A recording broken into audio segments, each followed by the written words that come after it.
Thank you, Mr. Speaker.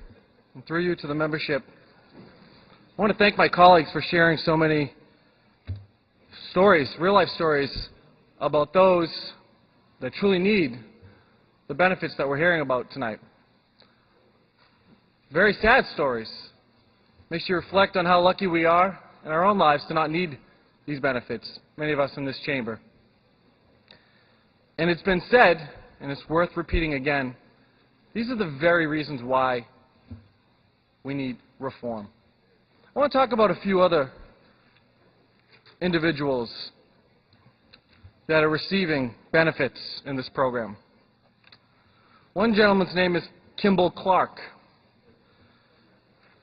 Mr. Clark is a convicted drug dealer, assault and battery, cocaine possession. And when he made his one call from jail to his friends, he said, "Go to the ATM, take my EBT card, and get me bail money." Doesn't sound like any child is being fed or housed in that scenario. I want to share with you some findings from the Office of the Inspector General. One applicant claimed she had been unemployed for more than 6 years and her spouse was incarcerated.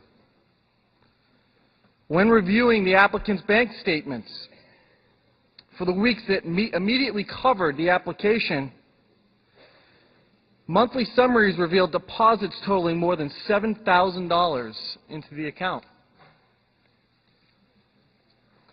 The office identified 14 cases in their small sample of recipients with active out-of-state addresses. One such case was a recipient who sought benefits on behalf of his daughter. At the same time, the recipient's sister wrote a letter stating that she had been caring for the brother's child since 2007. The letter dictated that the sister had lived in Georgia, raising a really legitimate question about the residency of the child. A further investigation on this case showed that the recipient had several active addresses and identifications from the state of New York. 3,242 people from the age of 18 to 68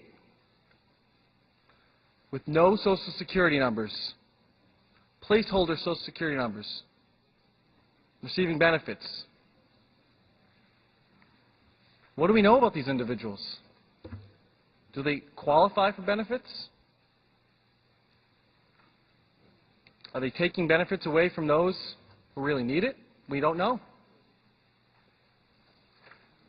Another case that the Inspector General found, that a recipient receiving benefits while she was incarcerated. Another case, a recipient wrote a letter to the Department of Transitional Assistance explaining that she could not cooperate with DOR because the absent father was a good father who visited every other day with the child and provided a small monetary support. The recipient signed an absent parent affidavit in January of 2010 after the birth of that child, stating that the father had been continuously absent and she didn't know his whereabouts. 18 months later, the recipient gave birth to a second child and named the same father. 7 months later, she signed another affidavit saying that the child's father had been continuously absent, and the recipient did not know his whereabouts.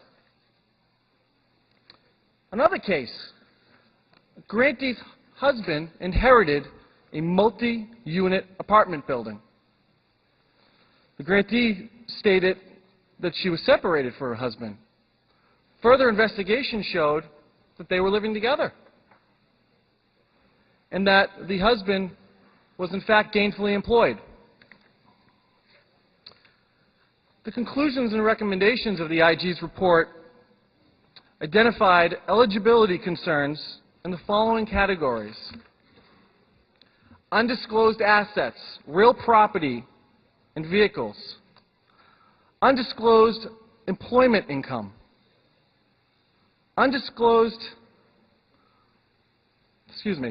the use of placeholder Social Security numbers; missing verifications associated with residency, participation in employment services, citizenship or immigration status, absent parent information, immunizations, and the relationship status between recipients and children.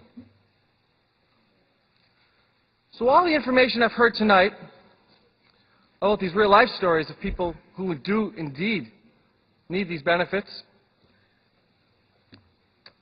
and the information I have from reading the Inspector General's reports has led me to one question: why do we have rules? Why do we bother? It appears that if you break the rules, it's okay. So why bother have them? You know, the point of rules are to ensure that those who need the assistance gets the assistance, that the integrity of the program is real. When I see that 381 cases that the Inspector General reviewed found 380 issues, it tells me we're not doing something right. Seems like there is a large margin for improvements. And to suggest tonight that these reforms would harm those that need the benefits is just wrong. I think one person said insulting. I think that is insulting. Because if you're following the rules, if you meet the criteria to receive benefits, you will do so. We're not punishing anyone at all. We're ensuring that if you are playing by the rules, that you'll be able to have a benefit there to assist your family and to take care of your children. One other thing that struck me about this debate tonight: everyone is very knowledgeable on this issue. Very knowledgeable. Everyone spoke very well, with conviction. Seems like there are strong opinions on this issue, and I think that's great, no matter how you come down on the issue. Which just further proves that we don't need to study this. I think the governor likes to say political coverage. Let's have political coverage tonight. Let's vote down a study. Doesn't seem like there's much more to study. Let's vote on the issue. You vote your conscience. You vote how you believe this amendment should be judged. And let's get to the main issue. We've had enough of these studies that don't accomplish anything. Thank you, Mr. Speaker.